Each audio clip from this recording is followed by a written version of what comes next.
Students, good morning to all of you. आज मैं फिर एक नए वीडियो के साथ आपके सामने हूँ। आज के वीडियो में हम अपने पुराने लेसन को ही कंटिन्यू करेंगे। हमारा पुराना लेसन था क्लास 8th में से, सब्जेक्ट हिस्ट्री थी और टॉपिक या लेसन था फ्रॉम ट्रेड टू टेरिटरी। इसमें हमने पढ़ा था कि कैसे ईस्ट इंडिया कंपनी हिंदुस्तान में तिजारत करने आई थी, बाद में कैसे उसने यहाँ पर अपनी मनमानी की। दूसरे स्टेप में steps taken by Indian ruler to control company. Indian rulers ने कौन से स्टेप उठाए थे ईस्ट इंडिया कंपनी को उसकी मनमानी से रोकने के लिए। तीसरे स्टेप में different number of battles against Indian Kings. जब इंडियन किंग्स ने उनको मनमानी करने से रोका तो उन्होंने हिंदुस्तानी किंग्स के खिलाफ बहुत सारी जंग लड़ी थी। स्टेप नंबर 4 में different policies applied by east India company. East India company ने आगे बढ़ने के लिए, अपनी तजारत को एक्सपेंड करने के लिए, आगे बढ़ने के लिए फिर कैसे कौन कौन सी हिंदुस्तान में पॉलिसीज अप्लाइड की थी। और लास्ट में हमने पढ़ा था and how company establish there full control over India, और कैसे ईस्ट इंडिया कंपनी ने पूरे हिंदुस्तान पर अपना कंट्रोल कर लिया था। डियर स्टूडेंट्स, यहाँ पर हमने लेसन को क्या किया था, कंक्लूड किया था, लेकिन इसका जो पार्ट बचता है वो है अब क्वेश्चन आंसर। लेसन खत्म हुए, अब इसके क्वेश्चन आंसर बचते हैं। आज हम इसके क्वेश्चन आंसर पढ़ेंगे। डियर स्टूडेंट्स, क्वेश्चन नंबर 1 में हम पढ़ेंगे what attracted European trading companies to India. इसमें पूछा गया कि यूरोपियन ट्रेडिंग कंपनी हिंदुस्तान की तरफ कैसे आकर्षित हो गई। European trading companies were attracted to India because of a number of reasons. European trading companies का हिंदुस्तान की तरफ आकर्षित होने का बहुत सारे कारण थे, नंबर ऑफ रीजन थे, जिसकी वजह से उनकी तवज्जो हिंदुस्तान की तरफ हो गई। तो पहला जो कारण था वो था the European trading companies purchased goods at cheaper and sold them in Europe at the higher price. जो यूरोपियन ट्रेडिंग कंपनीज थी वो हिंदुस्तान में गुड्स को सस्ते दामों पर खरीदती थी और उसको यूरोप में महंगे दामों पर बेचती थी। दूसरे स्टेप में in Europe the fine quality of silk and cotton purchased in India had a big market. दूसरे पॉइंट में बताते हैं हम कि हिंदुस्तान से जो माल यूरोप में जाता था, ब्रिटेन में जो जाता था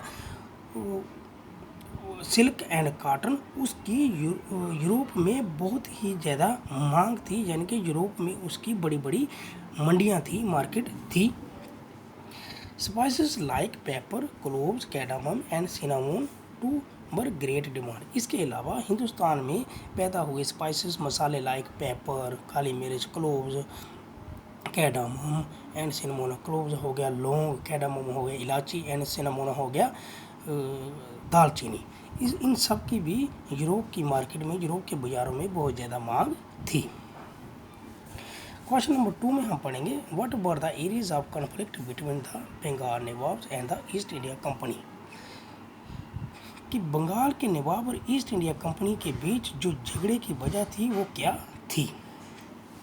the main reason of conflict between Bengal's nawabs and East India company are. Bengal के नवाब्स और ईस्ट इंडिया कंपनी के बीच जो झगड़े की मेन जड़ थी वो बहुत सारे थी। इनमें से कुछ खास हैं, वो क्या थी। Nawab denied concession to the East India Company on many occasion. जो बंगाल के नवाब थे उन्होंने ईस्ट इंडिया कंपनी को किसी तरह की भी कोई छूट देने से क्या कर दिया था, मना कर दिया था। Nawab also demanded large tribute from the company. जो बंगाल के नवाब थे वो कंपनी के ऑफिशियल से सम्मान चाहते थे, क्योंकि कंपनी के ऑफिशियल उनका क्या करते थे, उनकी इंसल्ट करते थे, उनकी तौहीन करते थे। The company denied paying taxes. तीसरा पॉइंट है, इसमें बताया गया है कि कंपनी जो है वो टैक्स देने से मना कर रही थी। The company officials wrote insulting letter to the nawab. चौथे पॉइंट में द कंपनी के जो ऑफिशियल थे उन्होंने बंगाल के नवाब के खिलाफ बहुत सारे इंसल्टिंग लेटर्स लिखे थे, जिसमें उन्होंने नवाब की क्या की थी, इंसल्ट की थी। क्वेश्चन नंबर 3 में हम पढ़ेंगे how did the assumption of Deewani benefit the East India company. इसमें क्वेश्चन में पूछा जाता है कि दीवानी का राइट मिलने से ईस्ट इंडिया कंपनी को क्या बेनिफिट हुआ। आंसर है the Diwani right to the East India company benefit it in several ways. East India company ने जब दीवानी का हक हासिल कर लिया तो उसको बहुत सारे बेनिफिट हुए, बहुत सारे फ़ायदे हुए। पहला है उन फ़ायदों में से, उन बेनिफिट में से the Diwani allowed the company to use the vast revenue resources of Bengal. पहला बेनिफिट में ईस्ट इंडिया कंपनी को जो फ़ायदा हुआ उसको ये हक मिल गया कि वो अब बंगाल के रेवेन्यू रिसोर्सेज का इस्तेमाल कर सकती थी या उनको कलेक्ट कर सकती थी। Trade farm monopolised by the East India company, the company began direct plunder of India's wealth. दूसरे पॉइंट में कंपनी ईस्ट इंडिया कंपनी चाहती थी कि उसका तिजारत पर एकाधिकार हो। एकाधिकार होता है कि उसकी ही वही हेड बनकर रहे, वही टॉप पर रहे, और कंपनी ने डायरेक्ट प्लंडर करना, इंडियाज के वेल्थ को डायरेक्ट लूटना शुरू कर दिया था। Revenue of Bengal was used to export Indian goods out of the country. Bengal से जो वो जो रेवेन्यू इकट्ठा करते थे उसका वो इस्तेमाल अब हिंदुस्तान में जो चीज़ें वो बाहर ले जाते थे अपने मुल्क में उस पर इस्तेमाल करने लगे। यानी कि हिंदुस्तान का रेवेन्यू अब वो इन चीज़ों पर खर्च करने लगे जो हिंदुस्तान से वो अपने मुल्क में भेजते थे। क्वेश्चन नंबर 4 में हम पढ़ेंगे explain the system of subsidiary alliance.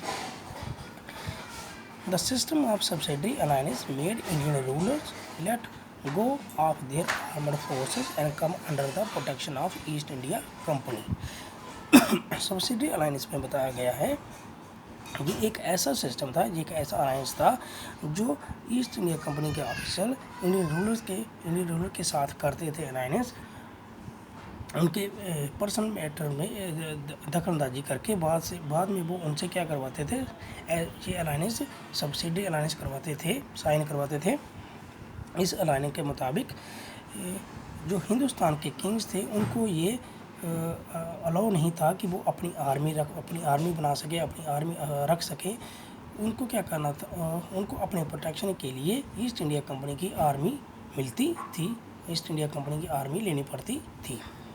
According to this alliance, इस अलायंस के मुताबिक the East India company behaved as a guardian of the state. जब ये अलायंस वो किसी भी इंडियन किंग्स के साथ कर लेते थे तो वो अपने आप को उस स्टेट का क्या समझते थे, गार्डियन समझते थे, बड़ा हेड समझते थे। Indian ruler were not allowed to have their independent armed forces. Indian ruler को यह हक नहीं होता था कि वो अपनी आज़ादाना फोर्स तैयार कर सकें। Indian rulers were told to pay for the subsidiary armed forces of the East India Company, disobeying which led to their part of the territory being fortified by the company. Indian rulers को subsidy alliance के मुताबिक अपनी force रखने का हक नहीं था। दूसरा, उनको जो फोर्स दी जाती थी ईस्ट इंडिया कंपनी की तरफ से, उनको उसके बदले में उस फोर्स को, उस आर्मी को सैलरी देनी पड़ती थी। अगर कोई किंग्स वो सैलरी नहीं दे पाता, क्योंकि उस सैलरी का अमाउंट ही बहुत ह्यूज होता था, अगर वो कोई सैलरी नहीं दे पाता तो उसके बदले में उसको अपनी टेरिटरी का बहुत सारा हिस्सा ईस्ट इंडिया कंपनी को देना पड़ता था। क्वेश्चन नंबर 5 में हम पढ़ेंगे in what way was the administration of the company different from that of the Indian ruler. कि जो ईस्ट इंडिया कंपनी का एडमिनिस्ट्रेशन था वो इंडियन रूलर के एडमिनिस्ट्रेशन से कैसे डिफरेंट था। एडमिनिस्ट्रेशन हो गया इंतज़ामिया, एक तरफ है कंपनी एडमिनिस्ट्रेशन, दूसरी तरफ है इंडियन रूलर एडमिनिस्ट्रेशन। तो हम पढ़ेंगे point by point. The company divided the territories into presidencies. Company ने अपनी टेरिटरीज को किस में डिवाइड किया था, प्रेसिडेंसीज में। और Indian rulers divided the territories into district and Parganas.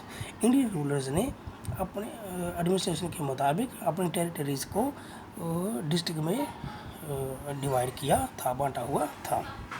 दूसरा step, governor general was the head of the state. Company administration में जो गवर्नर जनरल था उसको ही स्टेट का हेड माना जाता था, रियासत का हेड होता था। इंडियन रूरल एडमिनिस्ट्रेशन में किंग और nawab was the head of the state. यहाँ पर किंग और नवाब को ही हेड ऑफ द स्टेट बनाया जाता था।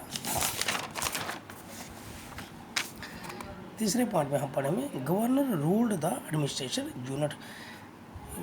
कंपनी एडमिनिस्ट्रेशन में जो गवर्नर था वही ही एडमिनिस्ट्रेशन यूनिट को क्या करता था, रूल करता था, चलाता था। लेकिन इंडियन एडमिनिस्ट्रेशन में जमींदार और peasants were responsible for their unit. जो जमींदार थे या पीजेंट्स थे वही रिस्पॉन्सिबल थे यूनिट के लिए, उनको ही ये हक दिया गया था। लास्ट क्वेश्चन में हम पढ़ेंगे describe the changes that occurred in the composition of the companies army. कि कंपनीज ने जब अपनी आर्मी बनाई तो उसमें उन्होंने कौन सी चेंजेस ली थी, कौन सी चेंजेस की थी। The company began recruitment for its own army which come to be known as the sepoy army. जब हिंदुस्तान में ईस्ट इंडिया कंपनी ने अपनी आर्मी बनाना तैयार की थी तो उस आर्मी की भर्ती की जब उन्होंने, तो उस आर्मी को उन्होंने क्या नाम दिया था, स्पे army. Soldiers were increasingly subjected to the Europe-style training, drill and discipline that regulated their life far more than before. जब उन्होंने भर्ती कर लिया तो जो सोल्जर थे उनको वो ऐसी यूरोपियन स्टाइल में ट्रेनिंग देने लगे। उन्होंने जो सोल्जर को ट्रेनिंग दी वो यूरोपियन स्टाइल ट्रेनिंग दी, ड्रिल ट्रेनिंग दी और उनको वो ऐसा डिसिप्लिन सिखाया जो पहले कभी भी फोर्सेस में नहीं था। As the warfare technology changed from the 1820, the cavalry requirement of the company army declined. 1820 से जैसे ही जंग लड़ने के तरीके में थोड़ा बदलाव आया तो कैवलरी रिक्वायरमेंट जो घुड़सवारी वाली आर्मी थी, घुड़सवारी वाली भर्ती होती थी, आर्मी भर्ती, उसको कंपनी ने क्या कर दिया, डिक्लाइन कर दिया, उसको कम कर दिया था। तो डियर स्टूडेंट, आज के लिए बस इतना ही। यहाँ पर हमने अपना लेसन पूरा क्या कर दिया, कंप्लीट कर दिया है। नेक्स्ट वीडियो में मैं आपके लिए एक नया लेसन लेकर आऊँगा। तब तक के लिए धन्यवाद।